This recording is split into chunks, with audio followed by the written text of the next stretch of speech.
Yo, what's up, everybody? It's your boy O.G.KennyLee back at it again today. I hope you guys are having a wonderful day or night. Today I'm doing things a little bit differently. I'm actually recording from home this time. Actually, I find that whenever I ride, I have a hard time really concentrating and focusing and talking at the same time, and I find myself continually saying and then when I hear that back, I feel that's a little irritating, but it's a recording, and so I go ahead and post it anyway, but this time I just wanted to record from home. And as you guys can tell, I live in a city, just based off of what you see right here in this video. I live in a pretty major city. Traffic, lots of buses, lots of distracted drivers, so many different stories, so many different things are going on. And if you guys have seen my previous videos, you guys would notice that I usually traverse on the outskirts of town, out in the suburbs. I just feel like it's just so much safer out there. There's less things going on, and everybody that's out on the roads is generally a little bit more calm than in the city. But I live in the city, so I do want to be able to get my city practice up. So lately I have been getting out there in the city and trying to do my best. And also I enjoy freeways and highways. Those are my absolute favorites because there's less stop and go and there are no intersections. Everybody's going in the exact same direction. The only thing that I have to be able to do is emergency brake if need be, and or swerve. And I have been working on both of those things. I bought some cones off of Amazon. They're 7-inch cones, cost $20. You get 40 cones, way more than enough cones to really get out here and get your practice on. So thankful for those cones because they really have helped me out a lot when it comes to building up my confidence while out here on these roads.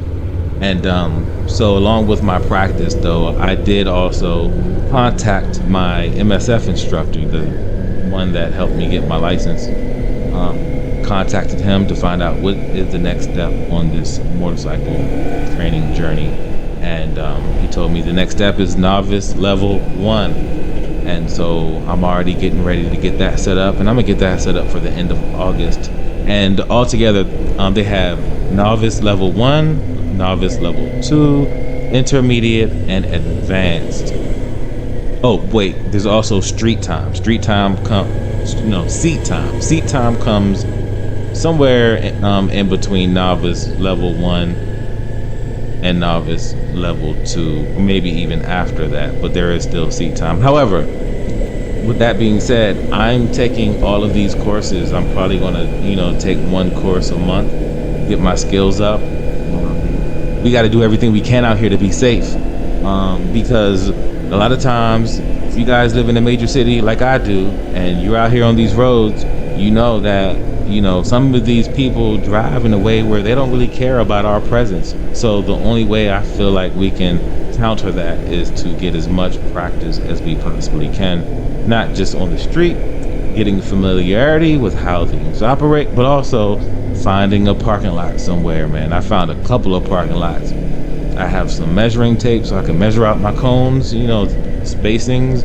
I got some tape, the blue tape, so I can put little markings down on the ground, things like that to let me know where I am. I mainly use that for my emergency braking. Every foot I put a little piece of tape so that way I'll know how long it took for me to actually stop. And start off my emergency braking slow, 20 miles per hour. Then I do it at 25 miles per hour, 30, 35 miles per hour. I pick up speed as I progress. And the good thing about emergency braking is that I usually do that every time before I get on my bike and ride out, and that helps warm up my tires. And another thing that I do is the swerving. I do swerving at about 20, 25 miles per hour. I haven't really done 30 miles per hour yet, but I do want to work my way up to some higher speed swerves. But I'm not going to put too much on myself right now. I'm going to wait for my instructors to give me some coaching and counseling, letting me know what I need to do to become a better rider. Another thing that I do actually is I have this really bright yellow backpack. You guys might want to check that out. It's on Amazon. It's called RB backpack. And I have the one that's like a high yellow one, and it also has reflectors on it. So very good, visuals for anybody who's behind me. They can clearly see. Hopefully they can clearly see that I'm there. I'm trying to use everything in my power to be seen. And this road right here that I'm on right now, it's a very busy freeway, super busy. As you can see, there's buses, there's cars, there's big trucks going up this road. There's so many things. And if you guys look at my previous videos, like my first post, go back, man, and check out the first post and look at how scared I was to ride this bike. I'm telling you, when I first bought this bike, I was scared to touch it. Scared to touch it. You may wonder, then why'd you buy a bike if you were scared to touch it? Well, I always wanted to learn how to ride a motorcycle.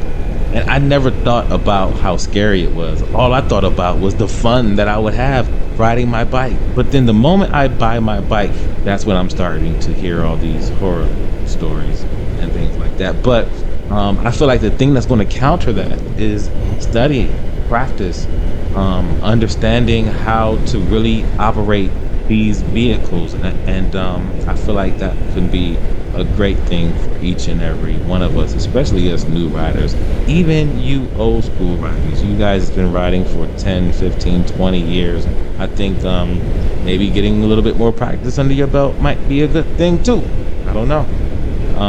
No, I do know. I think it will be a good thing for everybody, and that's what I'm here for. Let me tell you guys, I really don't hang around a lot of people.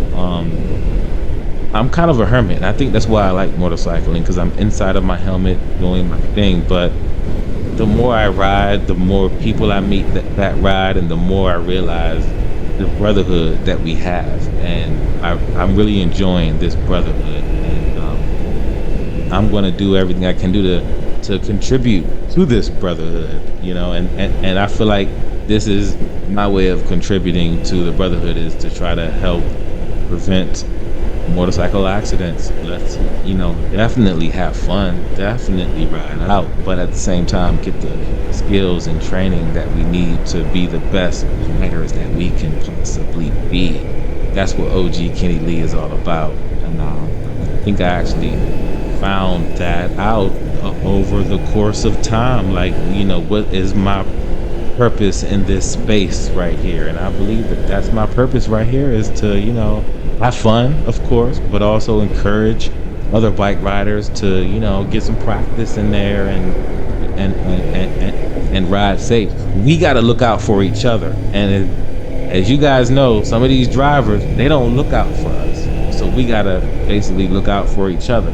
One thing that I find myself doing is, if I'm in my car driving my car, and I may be going to work, the grocery store, or wherever, and I see a biker on the road, and I'll cover his six, for as long as I can. I'll stay behind that biker, so that way no other crazy driver can get behind him.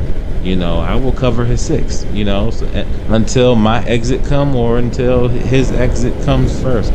We all got to look out for each other out here. This is a super fun hobby, really addictive, super addictive, man.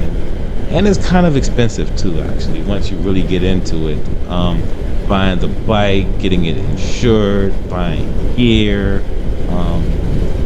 It can be an expensive hobby, actually. And then I went out and and then you got to get the additional training from the MSF, because that basic MSF course is just that. It's a basic MSF course. It really isn't enough training to get us to be top notch out here, and so that costs money. I'm projecting that total cost of training may run, for me at least, somewhere about maybe $1,000 to $1,500, somewhere in that category. I'm not really sure yet. I'm not really gonna trip off of the cost. I'll do what I have to do to get the money, and prepare myself for it. I'm looking forward to it. I'm all for it, all for it. But yeah, so this is me on still on a major highway. I'm going probably about 65 miles per hour. So they're going about 70, 75 miles per hour. I just don't feel comfortable going at those speeds yet. Like that rider right there, he's comfortable enough to go at higher speeds. He's been riding for a while, most likely, So I'm not there yet, and hopefully one day I'll get there. But at the same time, the good old saying, ride your own ride, and that's pretty much what I'm doing right now. And I'm trying my best to be as safe as I possibly can during this journey as well. Yeah, man, it's a cool hobby, really cool hobby, and I'm looking forward to seeing, how well I develop, how much I develop throughout this whole journey. One day I would like to be able to get a bigger bike where I can, put my future wife on that bike, but I don't want to put her on that bike if I don't have all of these skills that I'm trying to gather right now, and it's a really exciting journey. I mean, I can't think of too many things. I mean, this is like at the top tier of all things exciting. This is definitely at the top tier. There's other things in life exciting as well, but this is definitely up there with all those other things. But yeah, man, O.G.KennyLee, I'm out here just encouraging people to be safer riders, be better riders, and wear gear. If you do fall and slide, your skin is safe. Get that CE level 2 protection, get that Helite turtle vest, and things like that. Some people may think that it's kind of whack to, put all that protection on, but not I. I don't think it's whack at all. I don't intend on falling, but if I do, I want to have everything on my side, as much as possible on my side, And another thing, let's talk about loud pipes save lives. Let's talk about that. So I don't know if loud pipes actually save lives. According to the data that's currently out and with the HURT report and other, I think some major universities have done studies. I don't know how they would do a study, but it is determined that loud pipes don't save lives. But at the same time, I do feel like any little bit that we can have on our side helps, whether that's being visible, wearing something fluorescent, high yellow, white helmet, being visible and being able to be heard. I believe that those things put together, some cars are built so well that they can't hear what's going on the outside. Some motorcycles approach at speed so high that by the time you do hear them, they're right next to you already. It just depends on the situation that will dictate whether that loud pipe will save your life. But hey, I feel like every little bit helps, And but one thing that I'm going to do though, before I get loud pipes, before I pipe up Nina, that's my bike's name for all y'all new people that may be here. Before I pipe up Nina, I want to get myself straight. I want to make sure that I have all of the tools to be able to operate well. And not just that, but I would like to, pay the bike off too. I think it'll kind of suck to, I wouldn't want to, put major investments on something that I don't all the way own yet. It's the bank's bike. It's not my bike. This bike belongs to the bank. And I mean, I'm not going to pipe up the bank's bike, but I will pay this bike off, and then I will start to add mods after I at least get halfway up the MSF training, at least, intermediate. Once I complete the intermediate level, preparing myself for the advanced level, I think at that point, I'll go ahead and start to look at the mods. But as of right now, right now, I'm just working on the fundamentals. I'm just working on these swerving techniques, my emergency braking, being better with my hand controls. It's hand controls meaning being able to access that horn, really quickly, being able to hit the pass light. There's a light left trigger. A lot of people may not know this, but your left index finger, if, there's a pass light, and if you press that, it shines a bright light forward. I like to use that a lot. That helps me communicate with the other drivers on the road. So it lets them know.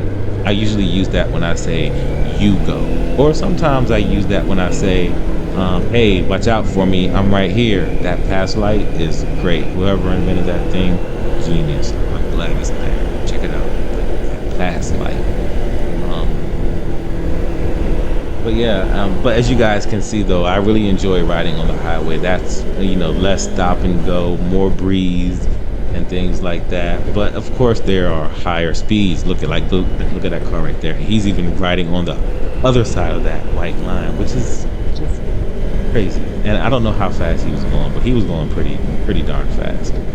But these are the things that we have to be prepared for, look out for, and I just want to help create awareness to this. Now, if you're one of those guys that lives in a small town, you guys might be, I can't speak for sure, but you guys might be a little bit more fortunate because you have, it's not as dense, as far as population, there's fewer people out, so more space for you to ride freely. But for those that live in major cities, New York, Baltimore, Philadelphia, Los Angeles, Austin, Texas, all these major cities throughout America. I feel like we got more on our plate than the guys out in the rural areas. But although I believe training is good for each and every one of us, so my suggestion is for you guys to go ahead and contact wherever you went to go get your motorcycle license from. They have extra classes: novice 1, novice 2, seat time, intermediate, advanced. Save up your money and go and get these classes. And I would say do that probably before you get your exhaust. I don't feel like the exhaust is that important. Education and firm knowledge in how to operate in emergency situations. And also sometimes it might be good to just go back and read the MSF manual. While I was initially reading that manual, I was getting a little bit irritated, but I see now these things happen in real life, so I'm glad that I studied. But look, man, it's your boy man, O.G.KennyLee. I'm about to sign off, and you guys will see me again in another video. Just stay tuned and ride safe, keep that gear on, and I will see you guys in the next video. Holla at your boy. Yeah.